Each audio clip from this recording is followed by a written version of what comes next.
ఇదొచ్చేసి morning mini vlog అండి. Hi friends, welcome back to another mini vlog. Video చూస్తున్న వాళ్ళందరూ ఎలా ఉన్నారు? బాగున్నారా? పిల్లల కోసం అయితే పాలు కాగబెట్టాను. వాటినైతే చల్లారుపుతున్నాను.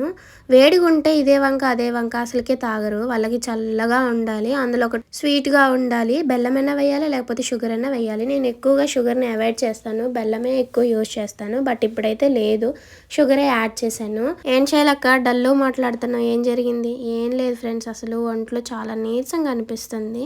ఇవాళ ఎందుకో బీపీ డౌన్ అయిపోయినట్టు ఎలానో అనిపించేస్తుంది. అందుకే చిన్నగా పని అయితే చేస్తాను. లేకపోతే చకచకా చేసేసుకునేదాన్ని. మా దగ్గర పావు లీటరు 15 రూపీస్.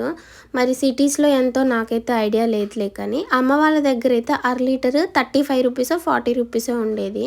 పెళ్లి కానప్పుడు మా అమ్మ వాళ్ళ ఇంట్లో చాలా గేదెలు ఉన్నాయి, ఇప్పుడు కూడా ఉన్నాయిలేండి. పాలైతే పుష్కలంగా ఉండేదండి. మా అమ్మ అయితే రోజు తాగు తాగు అని కొట్టి మరీ తాపిచ్చేది.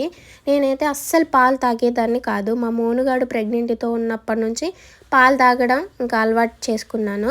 కష్టమే కానీ ఇంక ఇష్టంగా తాగేదాన్ని, ఎందుకంటే బేబీ గ్రోత్ అవ్వాలి కదా, అందుకోసం అనేసి. మా మోనుగాడేమో అస్సలే తాగట్లేదు. ఇంకా వీళ్ళు వెళ్ళే టయానికి నేను చాలా డల్ అయిపోయాను. అసలు నాకు చేత కాలేదు. ఇంకా మా మోను సోను అయితే ఇద్దరు వాళ్ళ డాడీ రెడీ చేశారు. నేను పడుకొని ఉన్నాను కదా, ఏమైంది మమ్మీ ఏమైంది అనేసి ఇద్దరు వచ్చి నన్ను చూసి కొద్దిసేపు ముద్దులు ఆడేసి ఇంకా స్కూల్కి అయితే వెళ్ళిపోయారనమాట. వాళ్ళు కూడా డల్గా వెళ్ళారు. మమ్మీ వస్తే బాగుండేది, రోజు నేనే డ్రాప్ చేసి వస్తాను.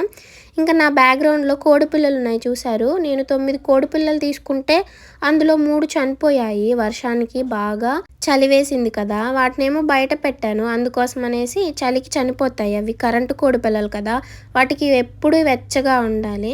ఇంకా మా సోన్ పాప అయితే ఏదో చెప్తుంది.